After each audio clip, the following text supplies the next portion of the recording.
જ્યારથી ચૂંટણી પતી છે હું મારા ડેડિયાપાડા વિસ્તારમાં છું અને સુખ દુઃખના કાર્યક્રમો હોય, યોજનાકીય માહિતી હોય, અવારનવાર તાલુકા પંચાયતમાં બી જતો રહ્યો છું. ગઈકાલે પણ ટીડીઓ સાથે અમે બેઠા હતા, ચા પીધી હતી અને યોજનાકીય જે કામો હતા, મનરેગામાં એમણે 22 કરોડનું ચૂકવણું કર્યું, આદિ આદર્શ ગામમાં 18 કરોડનું ચૂકવણું કર્યું, વિકાસશીલ તાલુકામાં 4 કરોડનું, પછી FRAમાં 3 કરોડ 90 લાખ અને એવી ઘણી યોજનાઓ બાબતે અમે ત્યાં ચર્ચાઓ કરી હતી. પછી અચાનક જ મનસુખભાઈની પોસ્ટ મેં જોઈ કે ચૈતરભાઈએ અધિકારીઓ સાથે ગેરવર્તણૂક કરી છે, ટીડીઓને ધમકાવ્યા છે, હું પહોંચી રહ્યો છું, તમે બધા ત્યાં પહોંચો. એટલે એક માહોલ આખો પેદા થયેલો અને અમે પણ ત્યાં ગયા તો 1 કલાક સુધી મનસુખભાઈ, અધિકારીઓ બધા અને એમના ભાજપના લોકો ત્યાં અંદર બેઠા હતા. શું ચર્ચા ચાલતી હતી એ ખબર નથી, પણ જે પણ ગઈકાલે ઘટના ઘટી એ અહીંનો માહોલ બગાડવા માટે અને મને બદનામ કરવા માટે મનસુખભાઈએ પોસ્ટ મૂકી હોય એવું મને લાગી રહ્યું છે. પોસ્ટ પર એવું બી મૂકેલું હતું કે ચૈતરભાઈ ટીડીઓને ખખડાયા છે, બંધ બારણે બધાને ઓફિસમાંથી કાઢીને. એ સત્યતા છે કે શું? અમે તાલુકા પંચાયતમાં ગયા ત્યારે ટીડીઓના સગા સંબંધીઓ અંદર હતા, એના ડ્રાઈવર, એનો ભાઈ, એનો બનેવી, બધા. તો સ્વાભાવિકપણે ટીડીઓ સાથે બીજા વિસ્તારના લોકો બેસી રહે તો કેટલું વ્યાજબી છે. ને હું ગયો, એમના તાલુકાના એસો હતા, એમના ડેપ્યુટી ટીડીઓ હતા, અમે બધા બેઠા ને યોજનાકીય ચર્ચા કરી. 6 માસ દરમિયાન હું અહીંયા ગેરહાજર હતો ત્યારે જે કરોડો રૂપિયાનો જે બિલો બન્યા છે એ કામો ગ્રાઉન્ડ પર છે કે કેમ, એ બાબતને લઈને કેટલા પૂર્ણ થયા, કેટલા પ્રગતિમાં છે, એ જ ચર્ચા હતી. પણ ભાજપના લોકોને 420 નો કરંટ એટલા માટે લાગ્યો છે કે આ તમામ ચૂકવણાની અંદર એટલો રેલો છે કે એમના નર્મદા કમલમ જે બનાવીશ ત્યાં સુધી જવાનું છે મને લાગે છે. એટલા જ માટે મનસુખભાઈ તાબડતોડ ડેડિયાપાડા દોડી આવીને એને એના પર પડદા નાખવાનું કામ એમને કર્યું છે. લાગી રહ્યું છે કે ટીડીઓ દ્વારા બી ભ્રષ્ટાચાર થઈ રહ્યો આ વિસ્તારમાં. બિલકુલ, અધિકારીઓ અમારી ગેરહાજરીમાં ખૂબ મોટો ભ્રષ્ટાચાર કરી રહ્યા છે. બહારની વડોદરા, સુરત, નવસારી, અમદાવાદની એજન્સીઓને લાવીને અહીંયા કામ કરાવી રહ્યા છે. ત્યારે આવનાર દિવસોમાં ગામ પંચાયતના સરપંચોને કામ મળે, એમને સાથે રાખીને એમના પરથી આયોજન લેવામાં આવે, એ જ અમારો હેતુ છે. અને જે પણ લોકોએ આમાં ભ્રષ્ટાચાર કર્યો છે, ટીડીઓ હોય કે બીજા હોય, આવનાર દિવસોમાં અમે ખુલ્લો પાડવાના છે. અને ખૂબ મોટો ભ્રષ્ટાચાર અહીંયા થયો છે. પોલીસ સમક્ષ શું રજૂઆતો કરવામાં? જે મનસુખભાઈએ મારા નામજોગ જે પોસ્ટ મૂકી હતી એ ઉશ્કેરણીજનક અને શાંતિનો માહોલ ઢોળાવવા માટેની પોસ્ટ હતી, એ વિરુદ્ધમાં કાર્યવાહી કરવામાં આવે. અને એ ખોટો કેસ દર વખતની જેમ ટીડીઓ પર દબાણ કરીને ખોટો કેસ કરાવવામાં 1 કલાક એમના પ્રયાસો રહ્યા હતા. ત્યારે પોલીસને અમે કીધું હતું કે ખોટા કેસ જો આવી રીતના થશે તો આવનાર દિવસોમાં અહીંયા ખૂબ મોટું આંદોલન થશે. એટલે તે પણ શાંતિના માહોલમાં અમે તો 5 લોકો પણ એમની સાથે બેસવા માંગીએ છીએ. લોકો કહે છે કે અમે એનું નિરાકરણ લાવવા તૈયાર છીએ. પત્ર પણ લખ્યો છે પોલીસ ઇન્સ્પેક્ટરને, એમાં કીધું છે કે મનસુખભાઈની સમગ્ર જવાબદારી છે, કોઈ ઘટના બનશે તેની. મનસુખભાઈએ એમના ઇન્સ્ટા, ટ્વિટર અને એક્સ પર પોસ્ટ મૂકીને બધાને આમંત્રિત કર્યા હતા કે તમે ત્યાં પહોંચો, હું પણ પહોંચી રહ્યો છું. એટલે સ્વાભાવિકપણે અમારા પણ ઘણા સમર્થકો અને કાર્યકરો ત્યાં પહોંચી ગયા હતા. અમે સંયમ જાળવીને બધાને શાંતિની અપીલ કરીને પોતાના ઘરે રવાના કર્યા છે. આજે પણ ઘણા લોકોના ફોન આવે છે. કાલે ઉઠીને અહીંનો માહોલ બગડે, કંઈ બનાવ બને, સંપૂર્ણ જવાબદારી મનસુખભાઈના પોસ્ટ થકી અમે બધાને આમંત્રિત કરીએ છીએ એટલે એમની બનશે.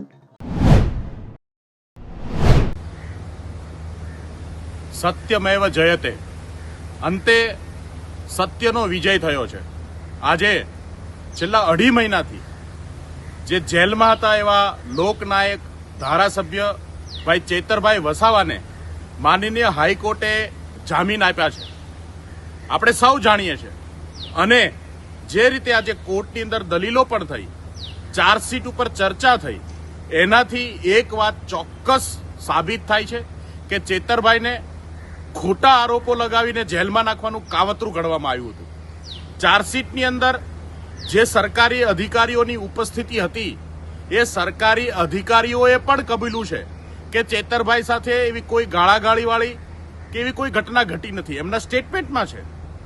અન્ય અધિકારીઓએ પણ જે સ્ટેટમેન્ટ આપ્યા છે એ અને FRIની જે સ્ક્રિપ્ટ છે એ તદ્દન અલગ છે. કોર્ટની અંદર જ્યારે આ વાત ફ્લોર ઉપર રાખવામાં આવી, માનનીય કોર્ટે પણ સ્વીકાર્યું છે અને માનનીય કોર્ટે ચૈતરભાઈ વસાવાને જામીન આપ્યા છે. શરત રાખવામાં આવી છે કે એ પોતાની વિધાનસભામાં 1 વર્ષ માટે નહીં જઈ શકે. આમ તો એક ચૂંટાયેલા ધારાસભ્યને પોતાના વિસ્તારના મતદારોથી અલગ રાખવું એ સંવિધાનિક અધિકારોનું પણ ઉલ્લંઘન છે. એમ છતાં આમ આદમી પાર્ટી પાસે, ભાઈ ચૈતરભાઈ પાસે જે પણ લીગલ રેમેડીઝ છે એનો ઉપયોગ કરીશું અને આ જે કન્ડિશન રાખવામાં આવી છે એમાંથી પણ આપણને હલ મળશે, એમાંથી પણ છુટકારો મળશે એવી પણ આશા છે. પણ અંતે આદિવાસી સમાજ, આદિવાસી વિસ્તાર અને ગુજરાતના લોકોની લડાઈ લડનાર ભાઈ ચેતર વસાવા બહાર આવી રહ્યા છે. ફરીથી ગુજરાતની સેવામાં, ગુજરાતના લોકોની સેવામાં, આદિવાસી વિસ્તારની સેવામાં અને ગુજરાતને એક નવો વિકલ્પ આપી શકાય. ગુજરાતમાં સદંતર જે સત્તામાં બેઠેલા તાનાશાહો છે એને બદલી શકાય, એમને ઘરે બેસાડી શકાય, પરિવર્તન લાવી શકાય. એ લડાઈ આજથી ચેતરભાઈ ફરીથી શરૂ કરવાના છે. ચેતરભાઈનું ભવ્ય સ્વાગત સાથે આગામી દિવસોમાં આમ આદમી પાર્ટી જે છે એ આગામી દિવસોમાં ઘર ઘર સુધી જઈ અને ભાજપની તાનાશાહી સામે લડશે. અને અમને વિશ્વાસ છે કે આ જે લડાઈ છે એ લડાઈમાં ગુજરાતના લોકોનું સમર્થન મળશે, ગુજરાતની અંદર પરિવર્તન આવશે. જય હિન્દ, જય ભારત. ગઈકાલે સવારથી સાંજ સુધી જ તાલુકા પંચાયત ડેડિયાપાડામાં ચૈતરને લઈને આખો ડ્રામો બન્યો છે. સવારમાં 12-1 વાગ્યાની આસપાસ એ તાલુકા વિકાસ અધિકારીની કચેરીમાં એ ટીડીઓ પાસે ગયા ને બાકીના સ્ટાફને બધાને બહાર કાઢી મૂક્યો. હવે અંદર ટીડીઓ ને એની બંને વચ્ચે શું વાતચીત થઈ છે એ તો ટીડીઓ જાણે અને ચૈતરભાઈ સાચી વાત જાણે. પણ એ બે વચ્ચે વાતથી પછી ટીડીઓ ગભરાઈને ભાગી ગયો ઓફિસ છોડીને. હવે આ વાતની વાત અમારા જે કાર્યકર્તાઓ, અમારા મોતીભાઈથી માંડી શંકરભાઈ, બીજા આગેવાનો, તાલુકાના ચૂંટાયેલા લોકો એ વિસ્તારના પાણીના પ્રશ્નો લઈને રજૂઆત કરવા માટે એ પણ ગયા હતા. તો ટીડીઓ તો નીકળી ગયા અને ગભરાયેલો હતો. આ વાતની વાત અમારા કાર્યકર્તા મને જાણ કરી કે ડેડિયાપાડામાં આ પ્રકારની ઘટના ઘટી છે ને ટીડીઓ ભાગી ગયા છે ને ચૈતરભાઈ સાથે કંઈક પ્રકારનો કંઈ ઘટના આવી ઘટી છે કોઈ વિષય બાબતે. એ વિષય એ લોકો જાણે, 2 જણ. પણ આ સ્થિતિમાં મારે બીજી પણ મારી રીતના મેં માહિતી મેળવી તે મેં તાત્કાલિક ડેડિયાપાડા હું પહોંચી ગયો અને 5ની આસપાસ મારા કાર્યકર્તાઓને મેસેજ કર્યો મેં કે હું ત્યાં ડેડિયાપાડા પહોંચું છું અને બધા તાલુકા પંચાયતના સભ્યોએ ત્યાં તાલુકા પંચાયતે પહોંચવું. હવે બધા તાલુકા પંચાયતની કચેરીમાં અમારા તાલુકા પંચાયત સભ્યો છે, મોતીભાઈ છે, આ બધા અમે બેઠા હતા. તો આ દરમિયાન આખું ટોળું લઈને ચૈતરભાઈ વસાવા આવ્યા, લગભગ 150 જેટલા લોકો, અને એમાં મોટા ભાગના દારૂ પીધેલા હતા અને આખો ઓફિસનો અમારો ઘેરાવો કરી લીધો. હવે એમને કઈ બાબતમાં આ આખું કરવાની ફરજ પડી એ કંઈ સમજાતું નથી. પણ એમને એટલે એ પ્રકારનું એટલું ખરાબ વર્તન કર્યું ગઈકાલે. એક ધારાસભ્ય ન શોભે એ પ્રકારનું વર્તન અમારી સાથે કર્યું. કેટલાક કર્મચારીઓ સાથે પણ એમને આ પ્રકારનું વર્તન કર્યું. જે કર્મચારી બોલી શકે સ્થિતિ નથી, પણ એક ડરાવવાના, ધમકાવવાના એના પ્રયત્નો છે. પણ મારે એટલા માટે ડેડિયાપાડા તાત્કાલિક જવું પડ્યું કે મને જે માહિતી મળી તે પ્રકારે એક તાલુકા વિકાસ અધિકારીને એને ડરાયા હતા, ધમકાયા હતા, એને અનેક પ્રકાર એની ધમકીઓ આપી હતી.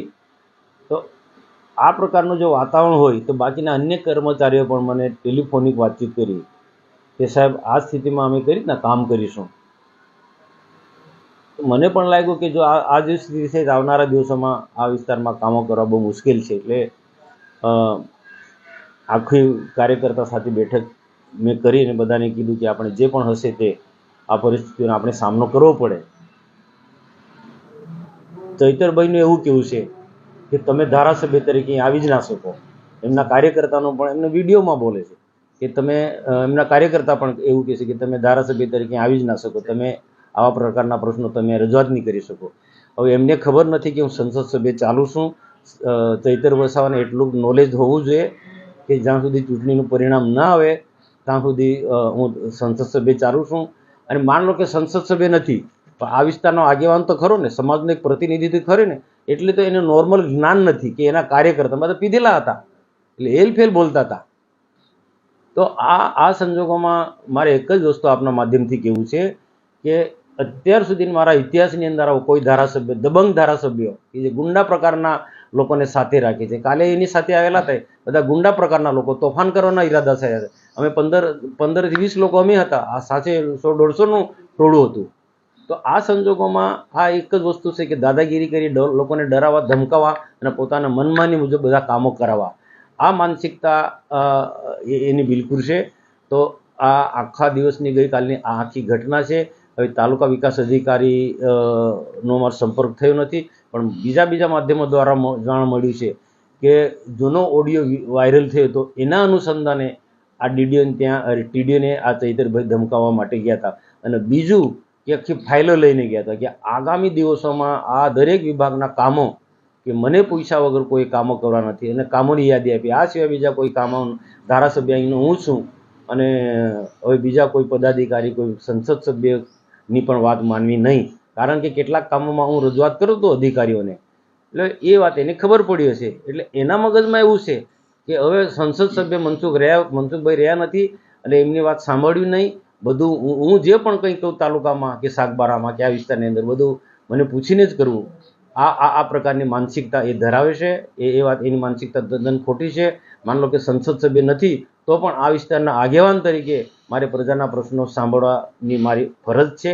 હું સમાજ સેવક છું અને ભારતીય જનતા પાર્ટીનો કાર્યકર્તા છું, અને આ એની દાદાગીરીને ક્યારેય પણ અમે ચલાવી લેવાના એ નથી.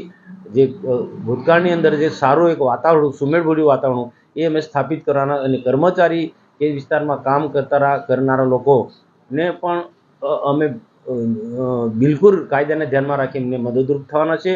એ બધી દબંગગીરી કરવા માંગે છે, અને આમ આદમી પાર્ટીના એક પ્રકારના બધા જ લોકો એક ગુંડા પ્રકારના છે.